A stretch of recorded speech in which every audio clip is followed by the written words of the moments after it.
Let's begin here. Counsel for the uMkhonto weSizwe political party has argued that there is nothing urgent about the ANC's application to seek an interdict against the use of the uMkhonto weSizwe name and logo. They say the real trigger behind the ANC's bid 6 months after it learnt about the MK party is the December 2023 announcement by ANC member and former ANC President Jacob Zuma that he is throwing his weight, support and influence behind the new party. The governing party seeking interdictory relief, which will result in the MK party having to change their name and logo if they are successful. But let's stay with this particular story and speak to SABC News reporter Canny Maphanga, who was tracking what was coming out of court for us throughout the day. Canny, of course, a lot being said about how things got to this particular process. But let's start with, right where we left off just a short while ago, that the arguments by the MK party's lawyers, they centre some of it around the 16th of December's announcement that former President Jacob Zuma, and who was, of course, an ANC member at the time, that he was throwing his weight behind this new political party, saying that he still remains a member of the ANC but will be campaigning for this political party. And they say that that was the real trigger, as I put it in inverted commas. Indeed, Bongiwe, good afternoon to you and the viewers at home. Well, the battle for the heart and soul of uMkhonto weSizwe continues to step out of the political arena and into South Africa's courts. Well, essentially what the ANC is trying to do is seek an urgent interdict, and if they are successful, it means that it would prohibit the newly formed uMkhonto weSizwe party from using the name and the logo of uMkhonto weSizwe, which is a spear and a warrior carrying that spear, which the ANC says is associated with its rich legacy, that is uMkhonto weSizwe, which was the former armed military wing that played a significant role in the liberation struggle and the 30 years of democracy that we enjoy today. Now, of course, if you bring a matter of this nature to the urgent courts, seeking that kind of urgent relief, you would have to explain that and meet the test. Now, of course, MK's counsel is explaining that on the 1st of June, this is essentially when the journey of uMkhonto weSizwe, the political party rather, being formed and starting that journey towards its registration.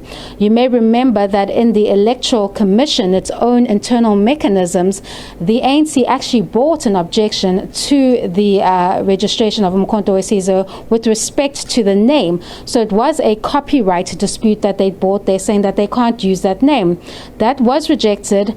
They abandoned that, and then a few months later, after the December announcement, they then file papers and bring this application in January to challenge this trademark dispute, which raises the question, which the MK party has submitted, that this is merely a bid to circumvent the political rights of the newly formed uMkhonto weSizwe political party that is set to contest the 2024 general elections and enjoys the backing and weight and influence of its ANC member and former ANC President Jacob Zuma.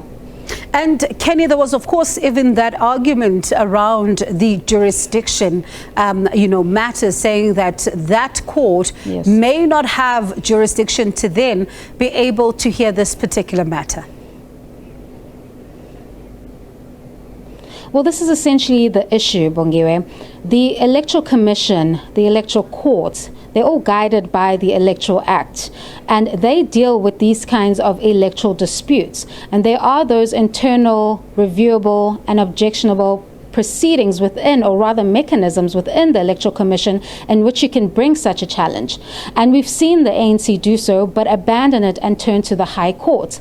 So that is where the MK party comes in, stating that there is no jurisdiction. But what the ANC is trying to argue before the High Court is saying that when they raised this objection of a trademark, basically what the Electoral Commission does is that it's limited to the registered parties. So what it would do is look at the logo of uMkhonto weSizwe, the MK party, then look at the logo of ANC and trace those similarities. And if there are none, they make that determination. But they're saying that the trademark search should go way further than that. And they're arguing that if you go way further, you would see that uMkhonto weSizwe is inextricably linked to the ANC due to that rich legacy and history of what it represents in the liberation struggle.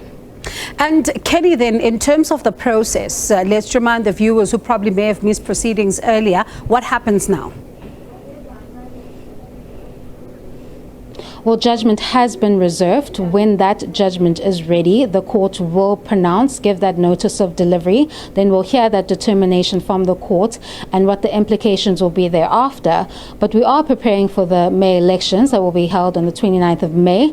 The uMkhonto weSizwe party is registered and has since been campaigning under this name, has met some of those deadlines, and we know the election timetable is swiftly moving so that we head towards those May elections. So it'll be interesting to see how the court deals with this matter, because what the ANC is asking for has significant implications for uMkhonto weSizwe, because remember, they are registered under that name and cannot campaign, contest or put up posters or do anything in relation to elections other than anything under this name that we've seen them being registered under. So they can't just rebrand in the current period now. They would have to restart that application all over again. And we know at this stage, Bongiwe, it's a bit too late for that. So once again, this matter has significant implications rather for the uMkhonto weSizwe party. And again, like in the electoral court, we'll have to see the determination there by the court. They'll make that notice of delivery and give us that date, and we'll hear what the High Court decides then. All right, so quite an interesting one, Kenny, and let's stay with the implications of this particular matter. But thank you so much for that update. That was SABC News reporter Canny Maphanga.